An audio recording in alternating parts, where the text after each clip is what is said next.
Oke, baik, saya akan izin share screen kembali.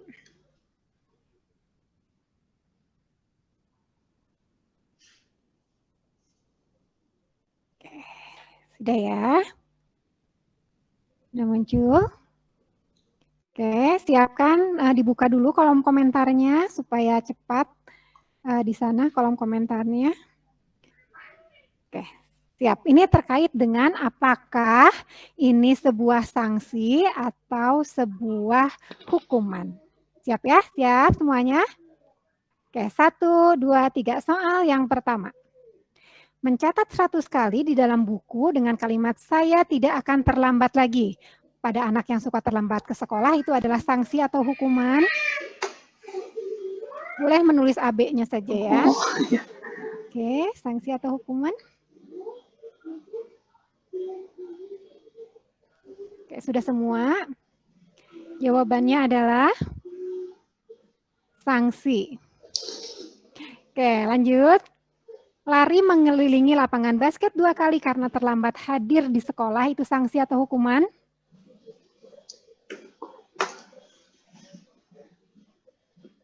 Oke, sekarang sudah seragam jawabannya.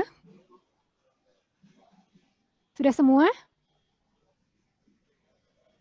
Jawabannya adalah hukuman. Lanjut. Membersihkan coretan yang dibuat di meja tulis itu adalah sanksi atau hukuman?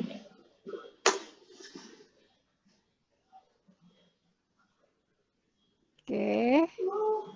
Tidak ada yang berbeda. Ada yang berbeda ternyata. Jawabannya adalah sanksi atau konsekuensi ya. Lanjut. Murid diminta untuk push up 15 kali karena tidak menggunakan masker. Itu sanksi atau hukuman? Oke, ada yang berbeda.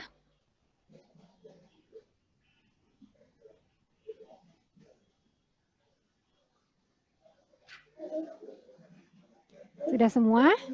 Itu adalah hukuman. Menggantikan kertas tugas teman yang telah dicoret-coret, apakah itu sanksi atau hukuman?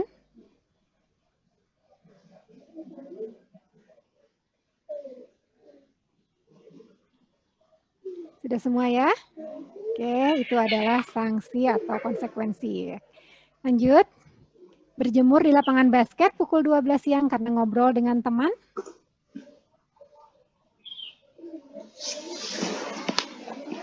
Oke, sip. Semua sudah. Itu adalah hukuman. Kemudian, murid diminta bertelanjang kaki sepanjang hari karena tidak menggunakan sepatu warna hitam. Ada yang berbeda.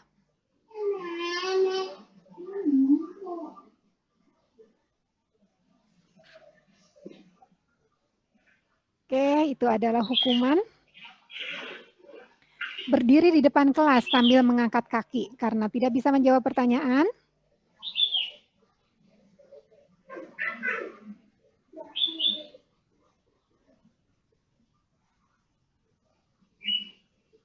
Itu adalah hukuman.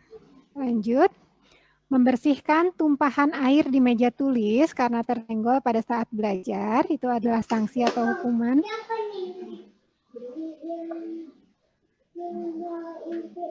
Baik, semua jawabannya sama, itu adalah sanksi atau konsekuensi ya.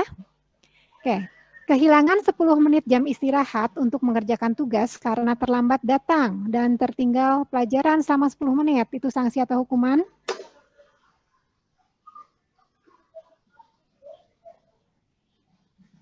Oke, itu adalah sanksi. Selanjutnya, duduk di bangku di pinggir lapangan pada jam istirahat, tidak diizinkan bermain oleh guru piket karena mencederai teman saat bermain di lapangan. Itu sanksi atau hukuman?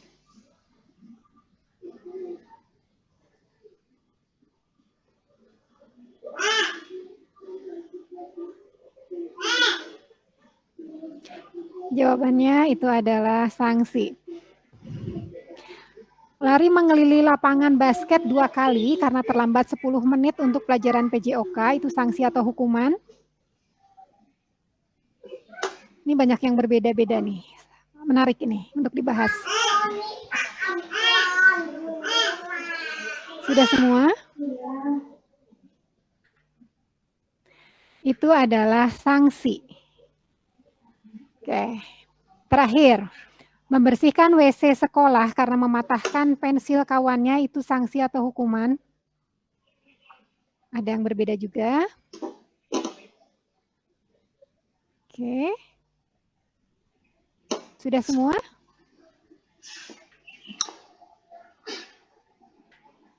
Oke, itu adalah hukuman. Oke, baik. Selesai sudah kuisnya. Bapak Ibu bisa menjawab berapa dari 15 pertanyaan tersebut? Ada yang salah 2. Sudah 90% betul? Lumayan. Oke, baik, kira-kira apa ya yang membedakan antara sanksi dan hukuman gitu? Tadi seperti misalnya kita lihat ada yang dua-duanya fisik gitu ya, tapi yang satu hukuman, tapi yang satu bukan gitu kan ya. Bapak Ibu kalau dilihat kembali ya di eksplorasi konsep kita lihat bahwa kalau misalnya hukuman itu sifatnya biasanya serta-merta dalam artian tiba-tiba aja. Tiba-tiba dibuat kesalahan, kemudian gurunya bilang, kamu gini deh, gitu ya, kayak tadi. Dan tidak ada hubungannya dengan kesalahan yang dia lakukan. Tidak ada relasi. Ya. Tapi misalnya di contoh kasus yang pertama, dia diminta menuliskan saya tidak akan terlambat lagi pada orang yang terlambat. Itu dikatakan sebagai sebuah konsekuensi. Karena itu ada hubungannya dengan kesalahannya dan diharapkan dengan menuliskan itu dia memiliki tambah gitu ya dalam dirinya penguatan kepada dirinya bahwa saya tidak akan terlambat, saya tidak akan terlambat. Dia tulis, dia bacakan gitu ya, kemudian dia sebutkan berkali-kali. Mudah-mudahan itu juga menjadi bagian dari proses kita untuk meyakinkan pada dirinya bahwa dia tidak akan terlambat. Ya. Tapi beda halnya dengan yang terakhir, misalnya dia mematahkan pensil, kok disuruhnya membersihkan WC? Apa kaitannya antara mematahkan pensil dengan membersihkan WC? Nah, kemudian tadi ada yang satu yang berbeda adalah terkait dengan pelajaran PJOK. Dia terlambat, kemudian disuruh lari 10 menit, seberapa keliling, mengelilingi itu, mengelilingi lapangan. Tadi ada yang menjawab itu sebagai hukuman. Dia mungkin melihat ini kok di fisik gitu ya.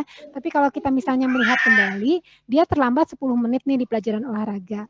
Biasanya pelajaran di 10 menit pertama itu kan anak-anak biasanya melakukan pemanasan ya. Nah, dia belum melakukan pemanasan, makanya dia disuruh pemanasan dulu dengan lari 2 keliling seperti itu. Jadi ada yang melatar belakangi kenapa itu kita berikan gitu kan ya, dan kemudian itu pasti ada kaitannya dengan proses ataupun kesalahan yang dia miliki gitu ya Bapak Ibu.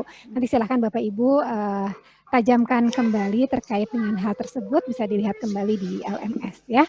Nah baik Bapak Ibu, tadi sudah terkait dengan poin 1, 2, 3, 4, kemudian kita juga kemarin itu sebenarnya ada terkait dengan posisi kontrol ya, bahwa di dalam posisi kontrol itu seorang guru bisa sebagai apa?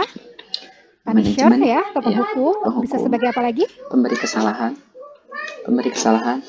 Ya, membuat orang merasa dia bersalah, kemudian manajemen. Sebelum itu yang terakhir. Oh, pemantau ya. Itu yang kedua terakhir. Oh, teman. Sebagai teman. Sebagai ya. teman, kemudian sebagai pemantau dan terakhir sebagai manajer ya. Nah, nanti itu juga akan muncul nih di kasus kita gitu. Jadi posisi-posisi seperti apa atau kalimat-kalimat seperti apa yang dilontarkan guru itu bisa berbeda dalam posisi kontrolnya gitu ya, padahal untuk kejadian yang sama ya. Dan kemudian juga terkait dengan yang terakhir adalah segitiga restitusi, bahwa dalam segitiga restitusi itu kita menginginkan peserta didik itu bisa memunculkan solusi. Dia diberi pilihan gitu kan ya.